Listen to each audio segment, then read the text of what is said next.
कस्तो छ मन्त्रीको गरिमा। बिचरा मन्त्रीले एउटा मेयर जो आफूभन्दा प्रोटोकलमा तल हुन्छ, प्रोटोकल कन्सियस स्टेट पावरमा बसेका मन्त्री, क्याबिनेट मन्त्रीले धरान उपमहानगरपालिकाका मेयर साहब हर्क साम्पाङज्यू जो विकासवादी हुनुहुन्छ, समृद्धि र विकासको निम्ति हुर्क भएर अगाडि बढ्नु भएको छ, देश जनता विकास समृद्धिको पक्षमा अगाडि बढिरहनु भएको छ, उहाँले भेट्नु भएन भनेर रोइलो गर्नुभएको छ। मलाई हाँसो पनि उठ्छ। अब प्रदीप यादवजीलाई भन्न चाहन्छु, विगतमा त तपाईँले खिसीटिउरी गर्नुभयो, गाग्रो बोकेर आउने हो मन्त्रालयतिर भन्नुभयो। धरान उपमहानगरपालिकाका देशभक्त आदरणीय मेयर साहबले भनेको एउटा कुरा के ठिक छ भने राष्ट्रिय गौरवको आयोजनाको रूपमा केन्द्रबाट बजेट एलोकेसन गरेर बजेट छुट्याएर खानेपानी योजना कम्प्लिट गर्नुपर्छ। यसै पनि 50-55 करोड अलरेडी एडिबीको ऋण छ धरानलाई। अब फेरि ऋणमाथि ऋण थोपर्ने हल्लाका बतासहरू निकै उठे।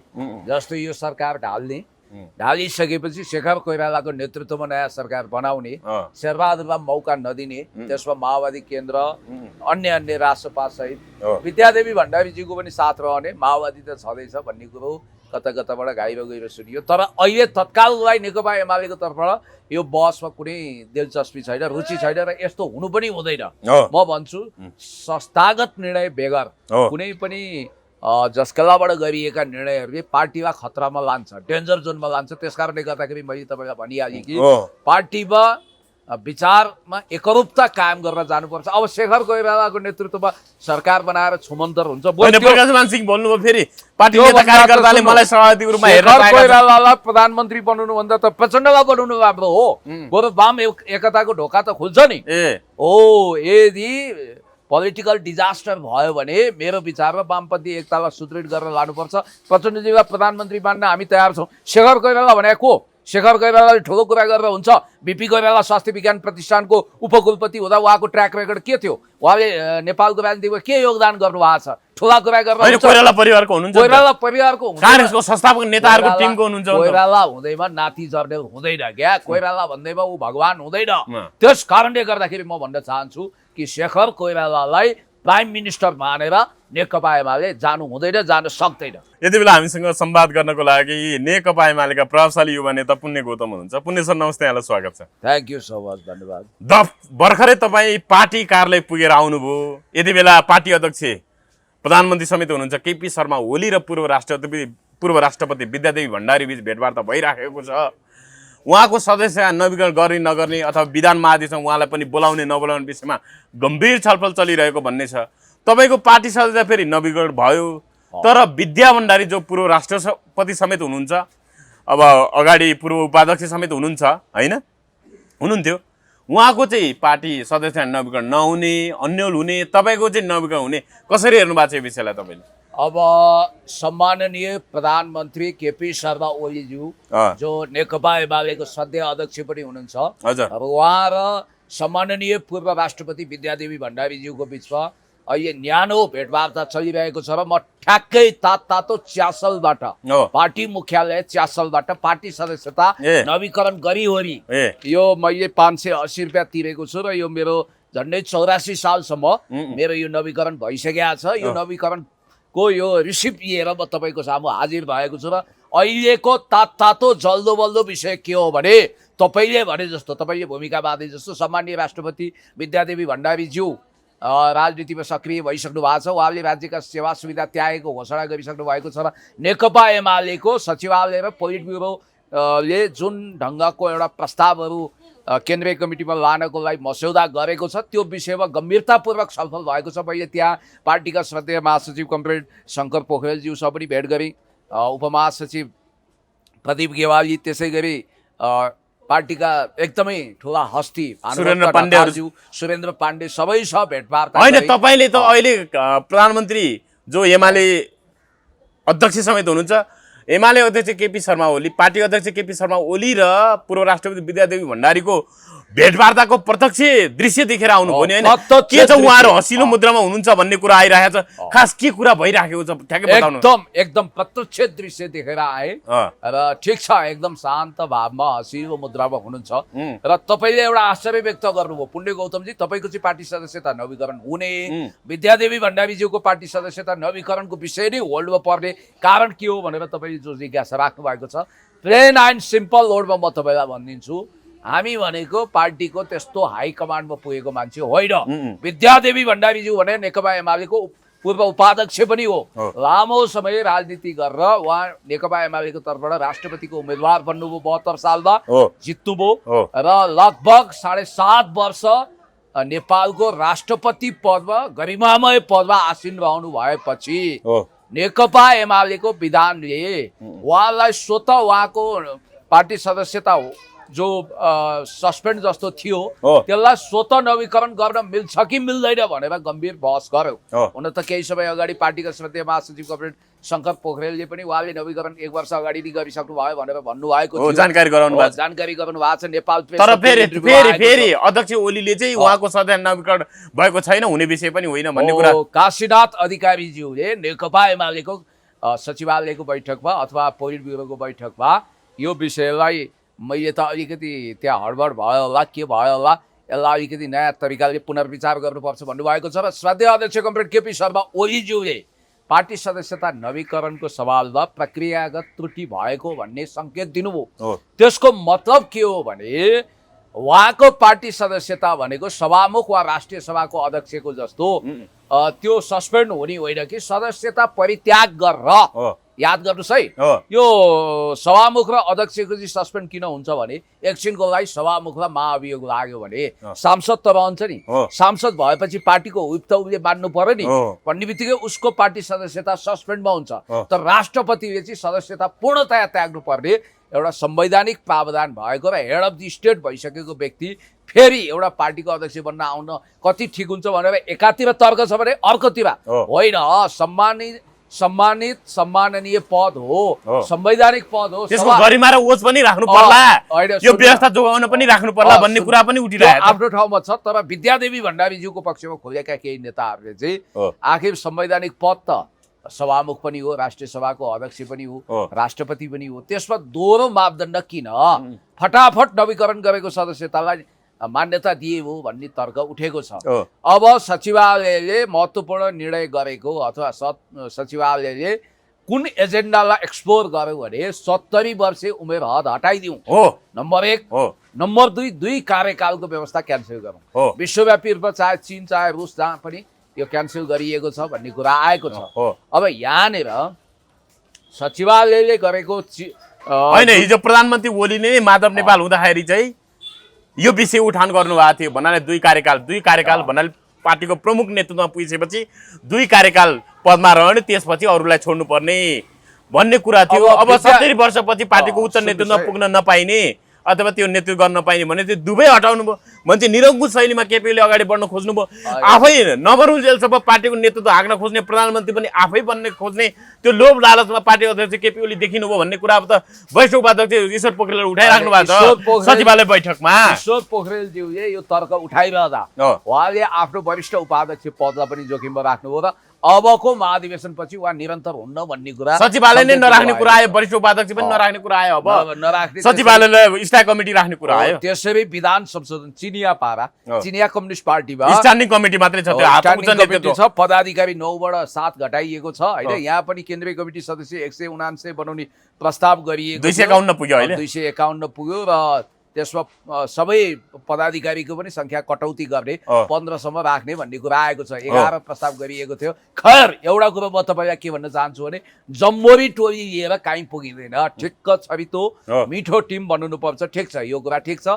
अब विधान अधिवेशनको कुरा चाहिँ के हो भने 10औं राष्ट्रिय महाधिवेशनमा जो प्रतिनिधि थिए उनीहरू स्वतः विधान महाधिवेशनको पनि प्रतिनिधि हुने भन्ने व्यवस्था गरे। तर भण्डारीको लागि त्यो पनि बाटो बन्द भयो भन्ने कुरा आयो। विद्यादेवी भण्डारीज्यू उहाँलाई मनोनित गर्यो, यदि केन्द्रीय सदस्यमा मनोनित गरियो भने पनि उहाँ चाहिँ केन्द्रीय सदस्यमा मनोनित गरेको मान्छे चाहिँ विधान महाधिवेशन सिधै प्रतिनिधि हुन नपाइने भन्ने कुराहरू अहिले आइराखेको। आयोजक हुन सकिन्छ केन्द्रीय कमिटीमा उहाँ, तर मताधिकार हुँदैन उहाँको, मताधिकार हुँदैन, तर त्यहाँ सहभागीसम्म होइन। अहिलेको अब जसरी यो कुरा आइरहेको छ नि, विद्या भण्डारी फेरि राजनीतिमा फर्किने कुरा, एमाले भित्र फेरि सक्रिय हुने कुरा अथवा उहाँको पार्टीसँग नवीकरण गर्ने विषयमा मतभेद भइराख्दाखेरि तपाईँको चाहिँ के हो दृष्टिकोण?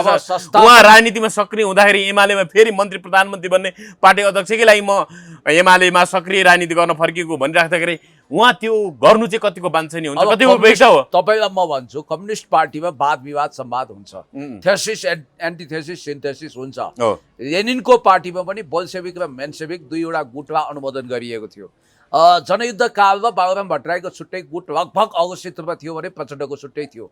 यो देखिएको कुरा हो। पछि वैद्यले छुट्टै बनाउनु हो, पार्टी नै विभाजित हो। कम्युनिस्ट पार्टीमा विचार अभिव्यक्तिमा स्वतन्त्रता, काम कारबाहीमा एकरूपता भएन भने पार्टी विभाजनको अप्रिय स्थिति सामना गर्नुपर्ने अवस्था हुन सक्छ। त्यो कैयौँचोटि हामीले भोगेका छौँ। अब त्यस्तो पीडा वहन गर्न सहन गर्न हामी सक्ने कन्डिसनमा छैनौँ। तर अब पार्टी अध्यक्ष सामान्य प्रधानमन्त्रीको रणनीति चाहिँ उहाँलाई अहिलेको लागि ढोकामै रोक्ने हो कि भनेर विद्यादेवी भण्डारीज्यू पक्षमा खोजेका साथीहरूले भनिरहनु भएको छ। पार्टी अध्यक्षले अहिले भेट्दाखेरि सहजै म छाड्दिन भन्न खोजेको आशय पनि व्यक्त गर्नुभयो भन्ने कुरा जहाँसम्म लाग्छ कन्भिन्सिङ पावर हाई भएको सम्माननीय प्रधानमन्त्रीज्यूले यसपटक उहाँलाई रोकेर छाड्नुहुन्छ। यसपटक सुन्नुहोस् है, ब्याक हट्न पछि पारेर बाध्य पार्नुहुन्छ। यसपटक यो 70 वर्ष कार्यकाल हटाउनु भनेको तपाईँलाई पनि कम्फर्ट जोनमा राख्नु हो भनेर कन्भिन्स गर्नु। अझै तपाईँको उमेर छ भनेर कन्भिन्स गर्न म तपाईँलाई भनिदिन्छु 2018 सालमा विद्यादेवी भण्डारीज्यू जन्मिनु हो। अब उमेरै हिसाब किताब गरौँ। 83 सालमा महाधिवेशन हुन्छ, 84 पनि पुग्न सक्छ। त 83 सालमा हुँदा 18 सालमा जन्मिएको मान्छे कति वर्षको हुन्छ? 70 वर्षको हुन्छ। भनेपछि 18 सालमा जन्मिएको मान्छे अहिले 82 साल लाग्यो भने चाहिँ 64 वर्ष मात्रै हुनुभएको छ अहिले उहाँ। 64 वर्ष हुनु हो। सरी 84 भयो भने अब 66 वर्ष पुग्नुहुन्छ उहाँ। अहिले भन्न खोजे अहिले 64 वर्ष उमेर, अहिले 64 हुनुभयो। 64 65 वर्ष भए 65 हुनुहुन्छ। 83 सालमा उहाँ 65 हुनुहुन्छ। अब एउटा कुरो के भने उहाँले यसपटक अध्यक्ष हुन सक्नु भएन भने त अर्को कार्यकालमा अध्यक्ष हुन सक्नुहुन्न। उमेर हद हटाइसकेपछि उमेर हद नहटाउने हो भने उहाँलाई पनि डेन्जर जोन जस्तो हुन्छ कि एउटा कुरा के हुन्छ भने मानव एकछिनको लागि उमेर हद कायमै रह्यो एकछिनको लागि उहाँको चाहना त्यो छ नि। यसपटक कायमै रहेको अवस्थामा उहाँ अध्यक्ष हुन सक्नु भएन भने अर्कोचोटि त क्यान्डिडेट हुन सक्नुहुन्न, 70 पुगिसक्नुहुन्छ। त्यही भनेर केपी शर्मा ओलीज्यूले ठिक छ अहिले पार्टीको कुनै सम्मानित ओहदामा बस्नुहोस्, एक कार्यकाल वेट गर्नुहोस्, उमेर हद हटाइदिया छ, तपाईँ नै बस्नुहोस् अथवा जो आउन सक्छ आउँछ भनेर कन्भिन्स गर्नुहुन्छ कि यो पनि एउटा सूत्र हो। अथवा विद्यादेवी भण्डारीज्यू चाहिँ रुकिने छाँटकाटमा म आएको होइन भन्ने टाइपले उहाँले सङ्केत दिइरहनु भएको छ। जबरजस्त लाग्नु भएको छ। अब मेरो कुरा गर्नुहुन्छ भने हामी त पार्टीका निर्णयहरूलाई शिरदारी। तपाईँ अहिले विद्याको किताबमा हुनुहुन्छ भन्ने कुरा आइरहेको छ। पार्टीको किताबमा छु म। विद्यादेवी भण्डारीको पक्षमा हो तपाईँ? होइन, तपाईँले आजै सदस्य नवीकरण गर्नुको पछाडि केही न केही साङ्केतिक होइन त्यसको सन्देश दिन खोज्नु भयो कि? म एउटा कुरा के भने पार्टीको संस्थापन भनेको जहिले पनि श्रद्धेय अध्यक्ष कमरेड उहाँले नेतृत्व गरेको पार्टी कमिटी हुन्छ। त्यसकारण त्यसको बगावत गर्न जाने अवस्था अहिले छैन। त्यसैले मैले भन्न खोजेको भोलि महाधिवेशनले जो नेतृत्वमा आउँछ मलाई विश्वास छ श्रद्धेय अध्यक्ष कमरेड केपी शर्मा ओलीज्यू नै आउनुहुनेछ होइन। भोलि केही कथम त्यस्तो हुन सकेन भने पनि जो संस्थापन हुन्छ त्यही संस्थापनको पक्षमा दृढतापूर्वक उभिनु हाम्रो दायित्व हो। यसको मतलब म विद्यादेवी भण्डारीज्यूलाई सम्मान गर्छु, उहाँलाई आदर गर्छु। उहाँको पार्टी सदस्य नवीकरण गर्नुपर्छ भन्ने पक्षमा हो तपाईँ? अब पार्टी सदस्यता नवीकरण गर्नुपर्छ पर्दैन यो मेरो कुरो होइन। नवीकरण गरे राम्रो, नवीकरण भएको पनि होला, भएको नवीकरणलाई पनि होल्ड गरियो भन्न खोजे होला नि त। किन होल्ड गरियो भने विधि पुगेन। पुण्य गौतमको पार्टी सदस्यता किन सहज रूपले पुण्य गौतमहरूको हुन्छ भने म 2048 सालमा कम्युनिस्ट पार्टीको सदस्य भएको मान्छे तात्कालीन एकता केन्द्रबाट मेरो त सदस्यता रूपान्तरण भएर आयो। म यो कुनै संवैधानिक पद दिएको छैन, म काहीँ बिचमा अड्किएको छैन, त्यसकारण मेरो निरन्तरता छ।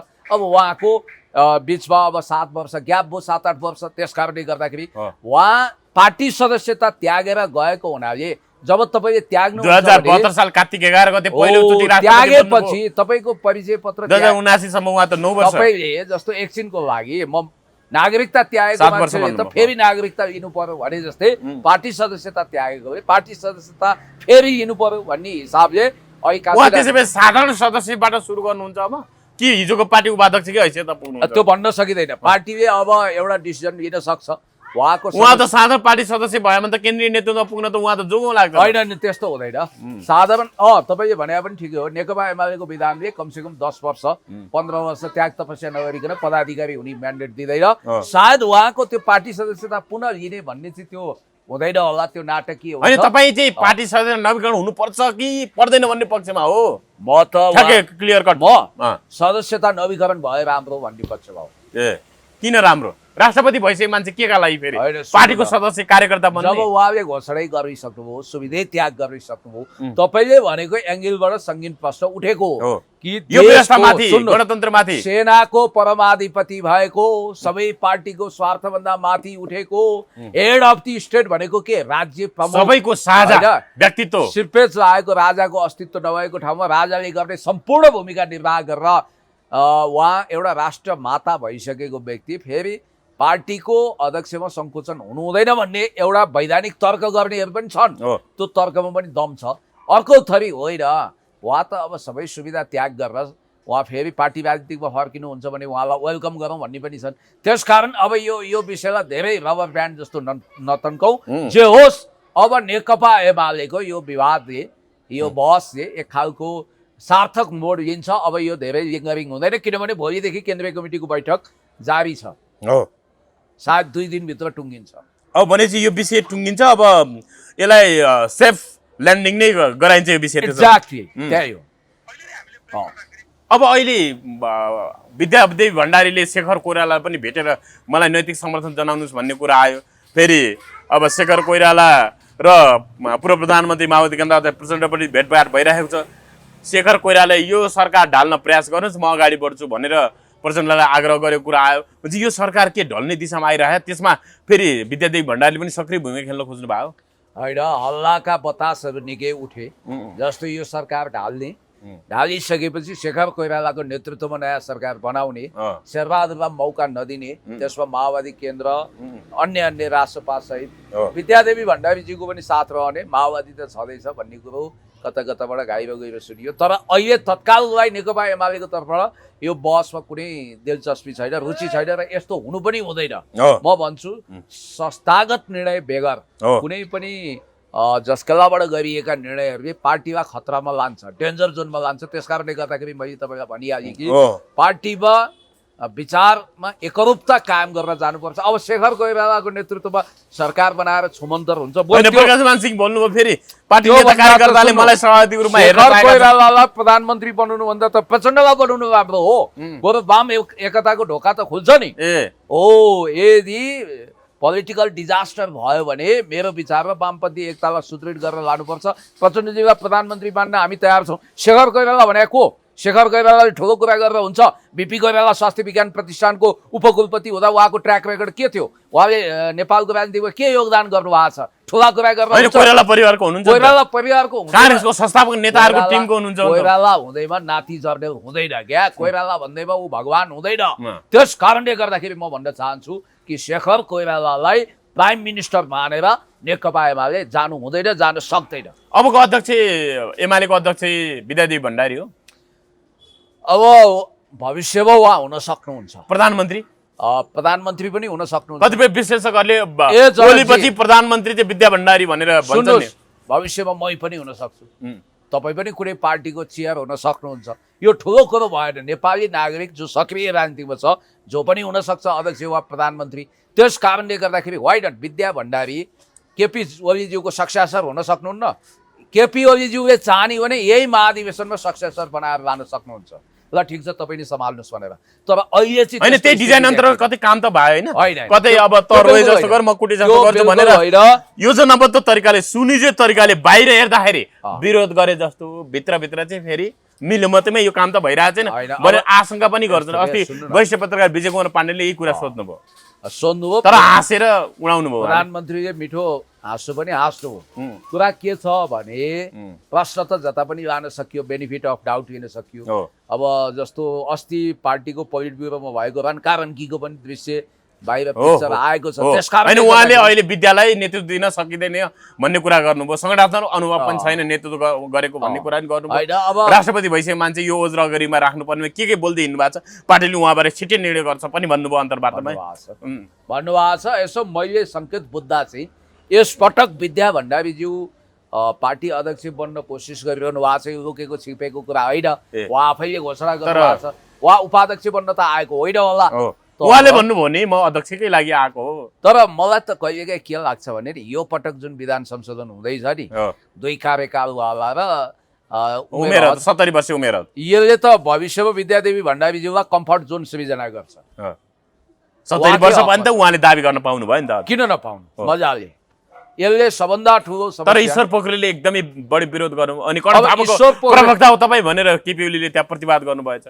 हजुर, अनि मेरो विवेक हुन्न भनेर फेरि ईश्वर पोखरेलले बोल्नु भएछ। होइन, कर्ण थापाले पनि त्यही कुरा उठाइराख्नु भएको छ, पोलिट ब्युरो सदस्य। होइन, यस्तो हो, ईश्वर पोखरेलज्यू पनि 2032 सालमा कोअर्डिनेसन केन्द्र स्थापना हुँदा त्यसको संस्थापक हुनुहुन्छ, पुरानो नेता हुनुहुन्छ। तर उहाँलाई किनाराकृत गर्न खोजियो संस्थापनको विरोध गर्दाखेरि। राजनीति भनेको पावर अफ गेम अलिकति निर्ममै हुन्छ राजनीति, होइन? तेरिका माओवादीमा प्रचण्डको उत्तराधिकारी बन्छु भन्ने बेजोड वक्ता संगठक ज्ञान प्रसाद गौतमको स्थिति के भयो? रविन्द्र श्रेष्ठ कहाँ गए? 2 लाइन स्ट्रगलको मान्छेको हैसियत के हुन्छ भन्ने कुरो यो अहिले भर्खर आएका फुच्चा ज्ञानबहादुर साईहरूलाई के थाहा? होइन, त्यसमा ईश्वर पोखरेल पनि अर्को घनश्याम र अर्को डाक्टर भीमरावल बन्ने हकीकतमा पुग्दै हुनुहुन्छ।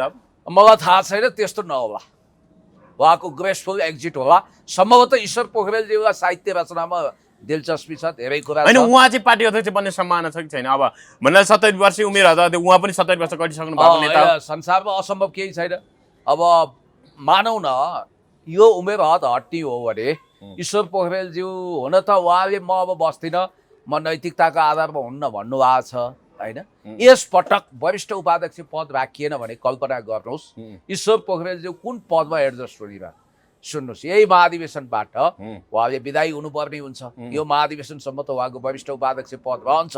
यदि वरिष्ठ उपाध्यक्ष भन्ने टाइटल नै नराख्ने, त्यो पदै नराख्ने भन्ने भयो भने त ईश्वर पोखरेलज्यू उपाध्यक्षमा बस्नुहुन्न, अब फेरि महासचिवमा दोहोरिनुहुन्न होला।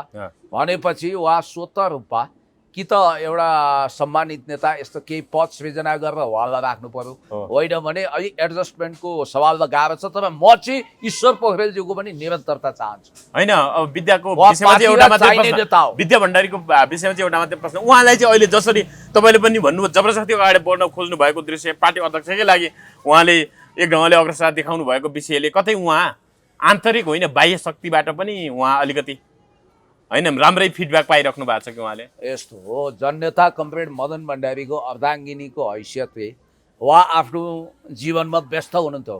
नेकपा माले अन्तर्गत अनिवार्य 5औँको कार्यकर्ताको रूपमा उहाँले डेब्यू गर्नुभयो र 2039 सालमा जननेता मदन भण्डारीसँग विवाह गरेर 2 सन्तानको आमा पनि हुनुभयो। र उहाँ वास्तवमा भन्ने हो भने पतिको निधनले आकुल व्याकुल भएकी, शोकमग्न भएकी विद्यादेवी भण्डारीज्यू राजनीतिमा भाग्यमानी साबित हुनुभयो। रक्षा मन्त्री हुनुभयो, पटक पटक सांसद हुनुभयो र नेपालको राष्ट्रपति जस्तो गरिमामय पदमा 7.5 वर्ष उहाँ नित्य निरन्तर काम गरेर एउटा छवि पनि बनाउनु भयो।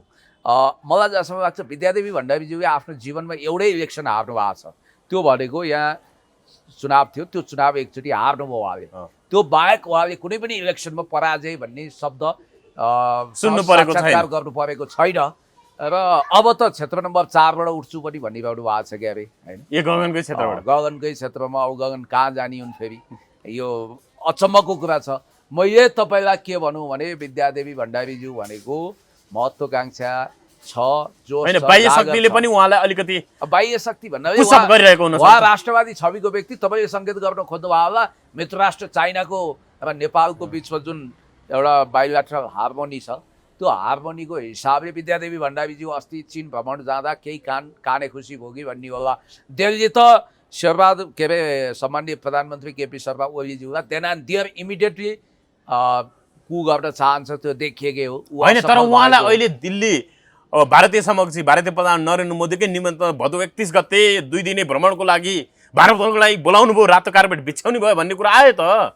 कुनै सर कसलाई अहिलेका प्रधानमन्त्री केपी ओलीलाई अब भदौ 31 गते होइन अब त्यो त मोदीको पनि बाध्यता होला, किनभने मोदीले पनि अहङ्कार गरेर हुँदैन। नेपाल भए आकारमा सानो देश भए पनि नेपालको राजनीतिक मानचित्रमा उपस्थिति लडतर छैन। त्यस कारणले गर्दाखेरि भारतले सामान्य होइन कसरी हेर्नुभयो? महाकाली सन्धि ठिक थियो भनेर केही समय अगाडि बोल्नुभएको थियो, अहिले भारतले रातो कार्पेट बिछाउन तयार भयो। अब आधारभूत रूपमा महाकाली सन्धिप्रति मेरो असहमति छ आज पनि होइन, अहिले पनि जीवनभर रहिरहन्छ त्यो असमान। तर भदौ 31 गते किन भारतले एकाएक बोलायो प्रधानमन्त्री ओलीलाई? त्योभन्दा अगाडि फेरि नरेन्द्र मोदीको पनि भ्रमण हुँदैछ भन्ने कुरा आयो। म मोदी हो र मैले तपाईँलाई आधिकारिक जवाफ दिनँ, भारतीय प्रवक्ता हो र होइन नि त। तर म अनुमान के गर्छु भने भारतले सामान्य प्रधानमन्त्री केपी शर्मा ओलीज्यू को एउटा हाइटलाई अस्वीकार गर्न सकेन र भारत अहिले क्षेत्रीय सङ्कटमा छ।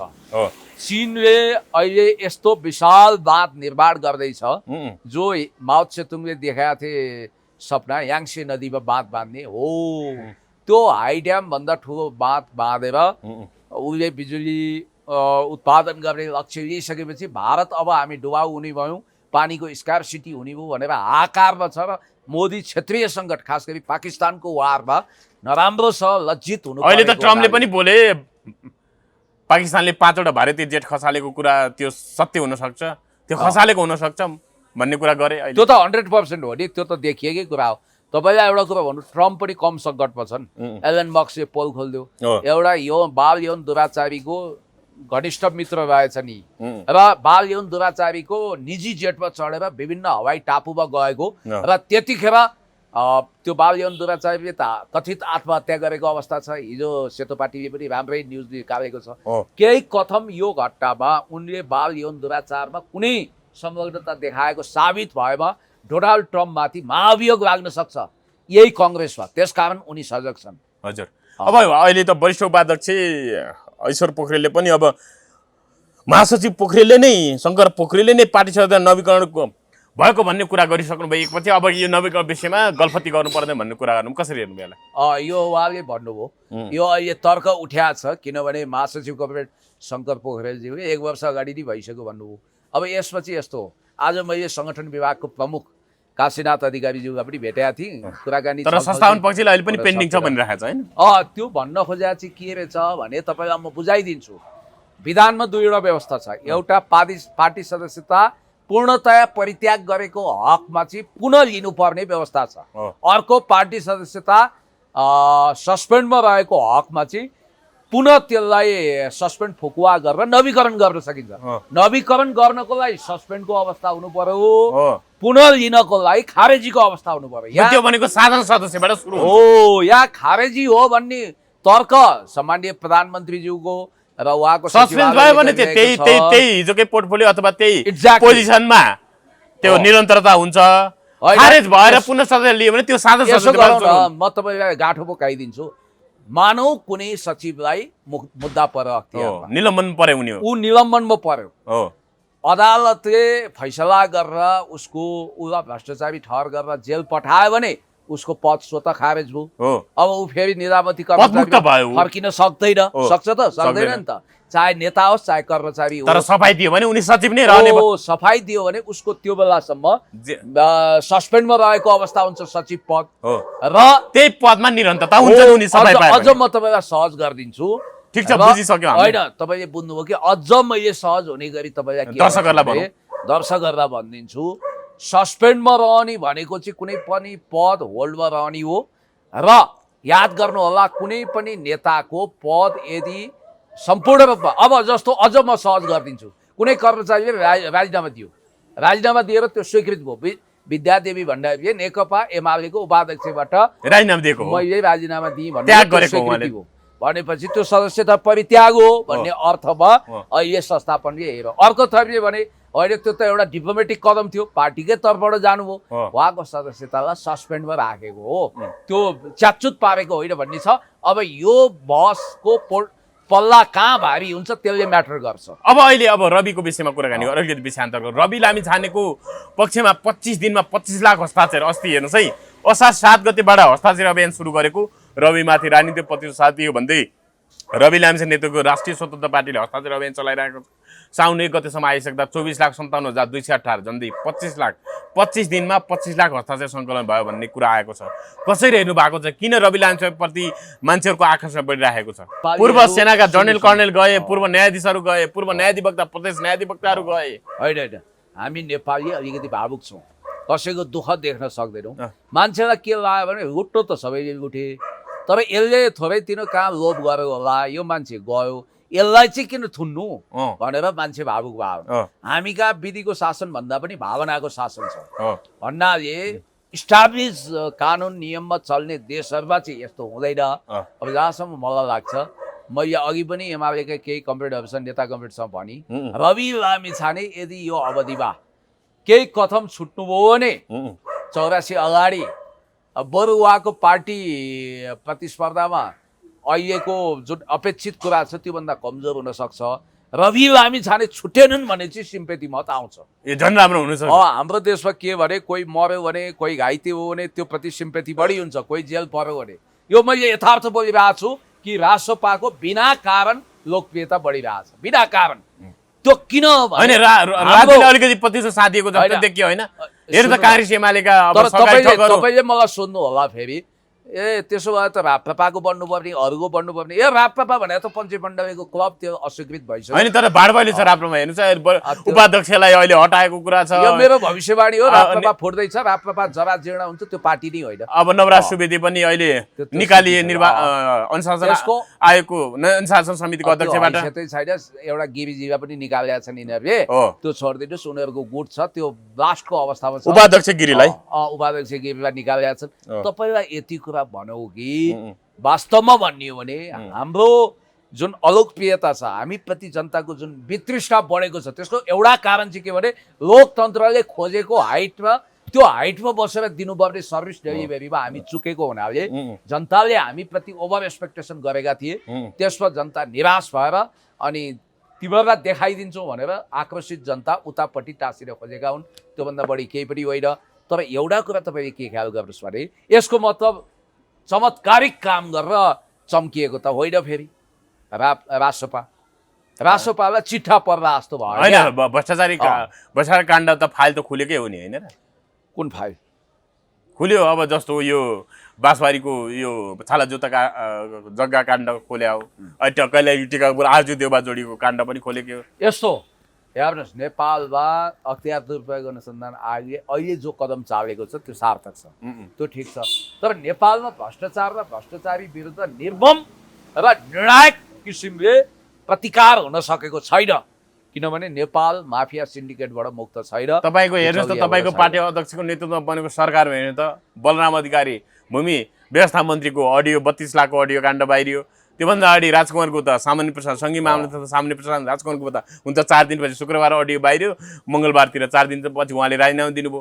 अहिले बलराम अधिकारीको त्यस्तै चर्चा छ। म तपाईँलाई रञ्जिता श्रेष्ठको अडियो सुन्नुहोस्, त्यही छ। त्यो सरकारले त रञ्जिता श्रेष्ठ भन्ने त त्यो रेशम चौधरीसँग विवाहबारी गरेको हुनाले यसो अर्को पड्को तेलको राजनीतिक व्यक्ति त होइन त्यो, होइन? केही पनि छैन उहाँको। त्यो उहाँको जसरी आउनुभयो त्यसरी जानुभयो, उहाँको सिद्धि अडियो नै बाहिरियो, उहाँकै अडियो कन्फर्म भन्ने कुरा 100% त्यही कुरा आइरहेको छ। अब बलराम अधिकारी पैसा बोकेर जानी रञ्जिता, होइन? अब के गर्ने, यस्तै हो। अब जहाँसम्म बलराम अधिकारीजीको कुरा छ, उहाँको छोराको पनि संवाद आएको छ, सबै संवाद आएको छ।